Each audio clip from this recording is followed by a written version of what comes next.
Oui, quand on lit un extrait, quand on se sert de quelque chose, on cite ses sources, on cite toutes ses sources. Cela ne nous appartient pas, que ce soit musique, livre.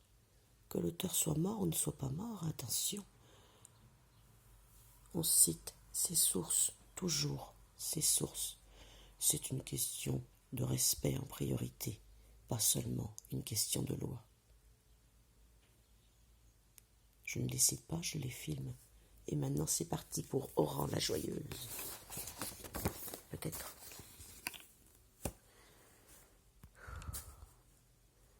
Nous avions prévu de venir en mai. Dès l'arrivée, après les lentes formalités de police, c'est le sourire éblouissant de Marie-Noël et de Quider qui nous accueille.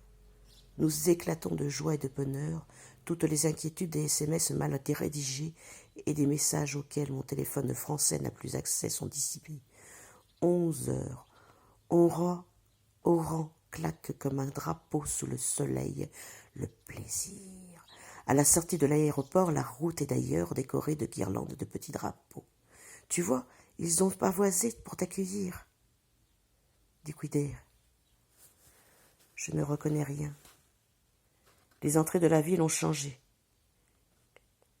L'université d'Essenia étale ses splendeurs. Nous longeons la ville nouvelle, le quartier populaire animé, bruyant, plein de ménagères affairées. Le quartier d'Oran où il y a le plus de femmes dans la rue. C'est comme du temps où ce quartier portait le curieux et peu amène nom de village nègre. Les boutiques sont pleines de vêtements bon marché et d'étoffes. Je me gorge d'images retrouvées, à défaut de reconnaître mon chemin. Les tissus sont toujours aussi chatoyants, mais la foule est aujourd'hui bon enfant. Dans les dernières années dont je me souvienne, la voiture de ma sœur y avait été coincée dans une manifestation. Elle avait foncé et les gens s'étaient écartés. Une semaine plus tôt, un jeune couple avait été égorgé au même endroit.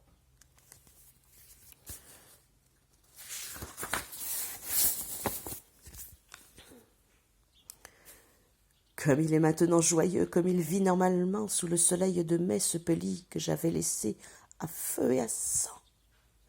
Oran, insouciant et gai, pense ses vieilles blessures au soleil.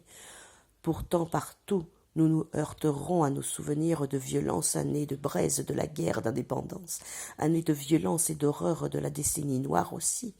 Bien des fois dans cette ville j'ai retrouvé le souvenir de morts, bien des fois celui de bâtiments qu'on avait brûlés, ou fait exploser, ou encore la sinistre mémoire des lieux où furent entreposés les cadavres des massacres de juillet 1962.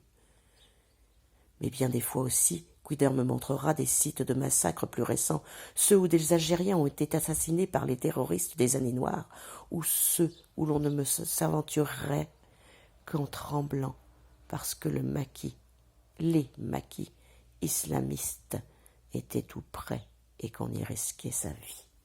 « Bienvenue chez vous !» me dira-t-on souvent, avec cette généreuse hospitalité traditionnelle, de même que beaucoup de mes lecteurs algériens m'appellent affectueusement Bent Beladi, fille de chez nous.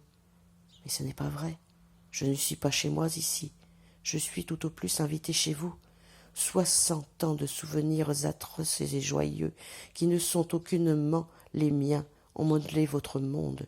Je n'ai vécu ni la folle joie des premières années de l'indépendance, quand Alger était capitale du tiers-monde, et que les femmes dansaient dans les rues, ni la perte des langues maternelles au profit d'une scolarisation en arabe classique qu'aucun de vous ne parlait vraiment, ni les années de pénurie de socialisme pur et dur, avec les queues pour le pain et l'obligation d'acheter des boulons quand on voulait avoir des clous ou des cassettes, quand on n'avait pas de lecteur, ni l'immense espoir de privation.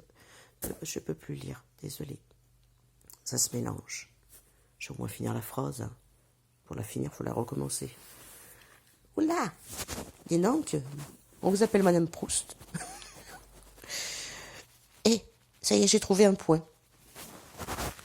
Je n'ai vécu ni la folle joie des premières années de l'indépendance, quand Alger était capitale du tiers-monde et que les femmes dansaient dans les rues, ni la perte des langues maternelles au profit d'une scolarisation en arabe classique qu'aucun de vous ne parlait vraiment, ni les années de pénurie du socialisme pur et dur, avec les queues pour le pain et l'obligation d'acheter des boulons quand on voulait avoir des clous et des cassettes, quand on n'avait pas de lecteur, ni d'immense espoir de construire un monde nouveau qui a fait un temps supporter ces privations, ni les années de misère, ni les années de massacre de votre élite intellectuelle, la décennie noire que je vous ai parfois aussi entendu parler, pudiquement les années de terrorisme, si bien que je n'ai pas tout de suite compris qu'il ne s'agissait que de la guerre d'indépendance.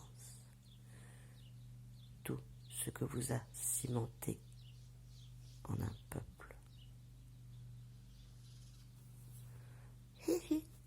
C'était Aurore la joyeuse, chapitre de Les arbres ne nous oublie pas, ça c'est vrai. Oh, si je peux vite retrouver un arbre au début. Quelque part, je vais la trouver. Oh. Non, là, je vais avoir du mal parce que là, j'ai du mal avec les photos, surtout les vraies photos. Là, c'est dans un livre, on est bien d'accord, mais faut que je fasse gaffe parce que là, je n'ai pas la force de rentrer dans les photos. Et voilà, il va vraiment que je fasse très, très attention à toutes les photos. Là.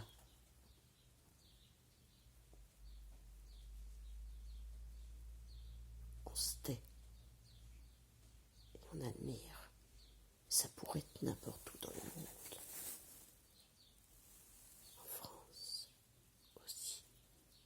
Mais ailleurs encore plus. Bon, Monsieur Weber, j'arrive pas à prononcer votre nom, hein, je vais même pas chercher. Nos amis les humains, ça sera la suite.